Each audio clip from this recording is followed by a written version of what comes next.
What's up, everyone? Welcome to Sean's Movie Corner. I just saw Longlegs, and I'm going to tell you what I thought about it right now. I know you're not afraid of a little bit of dark. Because you are the dark. Moviegoing is not what it used to be. Less than 2 months ago, I sat down for a 7 o'clock Thursday night preview of Furiosa with 2 other people in total in the rest of the theater. Two, count 'em, two. And that is, by and large, what moviegoing has become. There are a handful of movies each year that emerge as event movies and they dominate the box office, but for everything else, they just kinda have to cross their fingers and hope that audiences show up. Personally, I don't mind decreased attendance. In most cases, I'm ecstatic to show up to the theater and find out that I'll be the only one in there, not having to worry about people talking or checking their phones. And in most cases, I am only one of 10, maybe 20 people in the theater. So you can imagine how surprised I was when I went to pick out my seats for Longlegs to find out that the theater had almost sold out.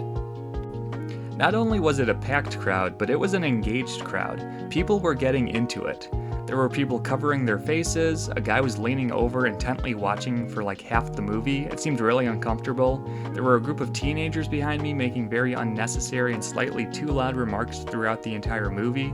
It's something that would have really annoyed me prior to COVID, but it's so rare nowadays, I just was loving the energy. So did this movie warrant those reactions? Let's get into it.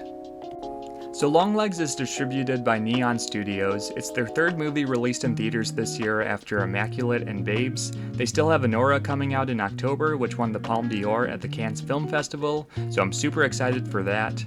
In Longlegs, Agent Lee Harker works for the FBI and is assigned a case of a family homicide, and when she learns it could be connected to a string of killings from a murderer by the name of Longlegs, she becomes obsessed with cracking the case. The opening scene of Longlegs is one of the best hooks I've seen to a movie this year. The director, Oz Perkins, puts on a clinic demonstrating the mastery of misdirection, even in a scene in which the audience knows something is coming. Something he does well in this scene, and in 1 or 2 other scenes, is disguising the buildup of tension. By just lingering on some shots, you never really know when the scare is coming, or if one is coming at all. This gives him the opportunity for a few great jump scares. I wouldn't call this a jump scare fest, but he does utilize them 2 or 3 times throughout the movie. For some people, jump scare is like a dirty word, like a film has them, it's automatically cheap or lazy, and I just don't subscribe to that line of thinking. I don't like movies that are all jump scares, and they can sometimes be just a cheap tool, but I think that if they're used sparingly, they can be really effective, and that's the case here. What's more important than any singular jump scare is just the aura throughout the entire movie. Even scenes of just people talking have a sense of doom and eeriness surrounding them. A lot of this is due to the score and cinematography. Cinematographer Andrzej Zaroki strays away from the traditional way of shooting a horror movie, which typically includes close-up shots intended to mask certain angles so that you can't see things coming. It's almost like Aroki does the opposite here, often shooting wide angles where you can see everything. A really good example of this is a basement that is shown 2 or 3 times that is captured from far away to make it look like a dollhouse just from the framing of the shot.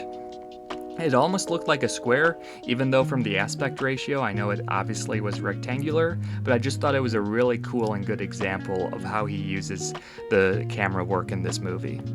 All that said, it's still not the scariest movie. Is it the scariest movie of the year? Maybe, because I haven't seen a lot of horror movies this year. Nevertheless, the atmosphere is still what it nails, and so the unsettling vibes will keep you on the edge of your seat. However, it is in its assembly still a mystery, meaning 1, that it's a slow burn, and 2, that your enjoyment of most of it is reliant on a solid ending. I'm disappointed to say that the ending underwhelmed me. Part of it was how the story wrapped up, and part of it was in the execution. I mentioned before how the tension is disguised in some scenes, but talking specifically about the ending, the tension wasn't so much disguised as much as it just wasn't there at all. The problem is that by a certain point, the movie reveals what is going on and how certain things happen. So as you go into the final scene, you know the setup and you can take a pretty good guess at how things are going to play out. And if you're like me, you're absolutely correct about how things play out. The movie doesn't really throw in any twists that are surprising. The other criticism I have with the ending, and I guess this is more just with the reveal of the lore and the backstory, but it seems almost deceptively shallow. Without spoiling any of it, the movie incorporates religion and themes of the devil. Now, I'm religious, and rarely do movies that deal with the devil offend me, and this one didn't offend me. But I can actually appreciate good horror movies with those elements more because of my own understanding of evil and the ways I believe evil can manifest itself. However, the way that Longlegs goes about dealing with these themes of religion and corruption just came off one-dimensional and seemed like it wasn't even trying to explore any deeper meanings about evil. Also, going back to the predictability of some of it, there's a plot point that involves identifying a character who did something, which I know that's vague, but I just want to keep it vague for the sake of spoilers. So they're looking for a character who did something, but the movie doesn't introduce that many red herrings.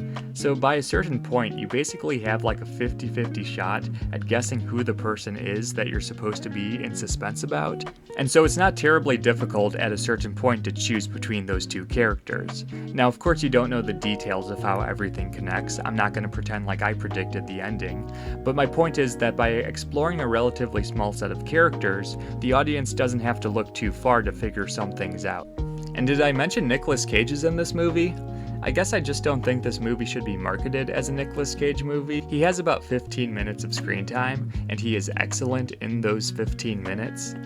What I thought he did exceptionally well was tap into an inhumane side of his character. Sometimes with these performances you see them get very physical and animalistic, and that's not what this is at all. It's purely a mental insanity thing that he's displaying, where he's completely unhinged, combined with the makeup that they put on him, makes every scene that he's in so captivating, but also so uncomfortable that you kind of want to look away, but you also don't.